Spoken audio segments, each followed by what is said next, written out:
Hello, my babies. As I've mentioned, this is your girl MamMaJ, aka MamMaJ. My pronouns are she, her, and hers, and you are listening to MamMaJism.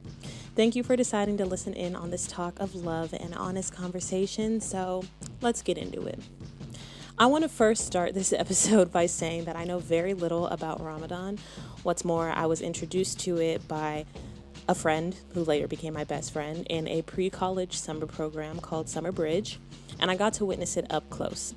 I didn't ask too many questions about it for fear of sounding ignorant or uncultured, but now, looking back on it, I really wish I did.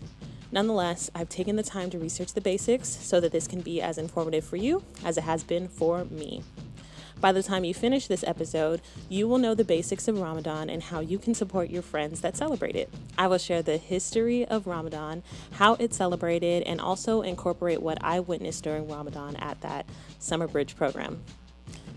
Oh, and also I want to note that at that time, it wasn't my first time knowing about Ramadan, but it was the first time that I got to see an up close and personal experience with it. All right, now let's hit it. So what is Ramadan? All right, so Ramadan, the word itself is Arabic and it means the 9th month in the Islamic calendar. The first chapters of the Quran were revealed to the Prophet Muhammad during the month of Ramadan, making this a sacred month. Ramadan is one of the holiest Islamic months while also being one of the 5 pillars of Islam. If you're unfamiliar, the 5 pillars of Islam are 5 principles expected of every Muslim. Ramadan is a time where Muslims fast and pray to become closer to God. So when does Ramadan happen?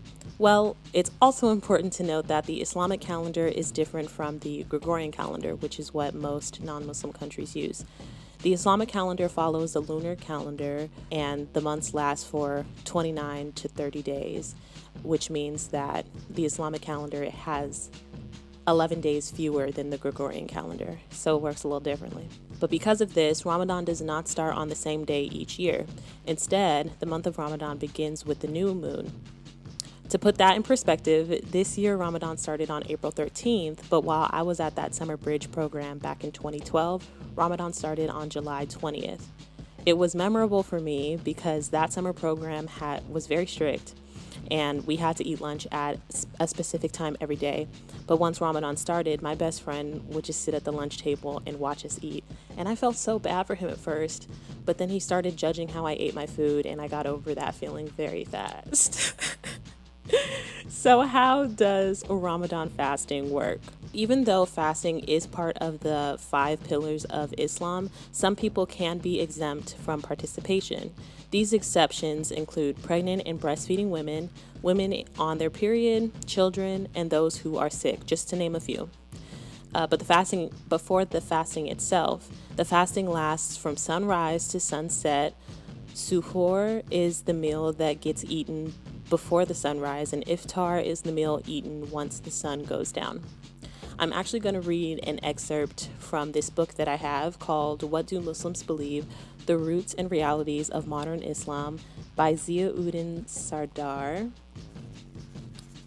Just give me a second. Fasting is a sublime spiritual exercise. In Islam, fasting is not an act of penitence, but an exercise in self-reassurance and self-control. Its primary function is to instill spiritual discipline, develop an appreciation of the physical pains of hunger, and shape a realization for the maintenance of human dignity. Fasting is a form of travel, and those who fast travel to attain proximity to God. Fasting has a personal and social dimension. It teaches the individual to be prepared to suffer deprivation and undergo hardship rather than give in to temptation. This lesson is repeated day after day for a whole month. Just as physical exercise strengthens the body, so moral exercise through fasting fortifies the resolve. The person who is able to control his or her desire is the person who can attain true spiritual and moral greatness. A fasting person is not only required to abstain from food, drink, and sex, but to avoid all immoral thoughts and actions. The book also goes on to talk about how socially fasting brings the rich and the poor together because they're both facing the same hardships, which I think is pretty cool. And I really wanted to read that excerpt because they obviously did an amazing job explaining that fasting is much deeper than just not eating food and drinking from sunrise to sunset. It's so much deeper than that. And I think that is amazing. Like, I had no idea. Now, when I was in Summer Bridge, talk about not having any idea. When I was in Summer Bridge, I knew of Ramadan and fasting and that it went hand in hand. And I was concerned for my best friend not eating for a full month in my mind. Aside from the obvious dying of starvation that I thought was going to happen, I was also nervous about how the activities we did during the summer program would affect him. But I learned quickly that he did eat, just not at the same hours that I did. And I'll never forget how he still participated in all the activities in the middle of a hot summer with no water and with zero complaints. This showed me how strong and serious his faith is. Really inspiring stuff. And I mean that. All right, what are some Ramadan traditions? So fasting isn't the only thing that happens during Ramadan. As I mentioned earlier, this is also a time where Muslims pray to be closer to God. Prayer itself isn't anything new for a practicing Muslim, as they pray 5 times a day. However, Tarawih, yeah, I remembered. However, Tarawih, or voluntary prayer, is an additional night of prayer that exclusively happens during Ramadan. Eid al-Fitr, which means, I'm so sorry if I'm not saying this right, which means Feast of Fast Breaking in Arabic, is a celebration that marks the end of Ramadan. This celebration consists of enjoying a large meal with family as well as gift exchanges. So I know you hearing all this, and you're thinking to yourself, wow, I love that. How can I show support for my homies that participate in Ramadan? I got you covered. Don't even trip.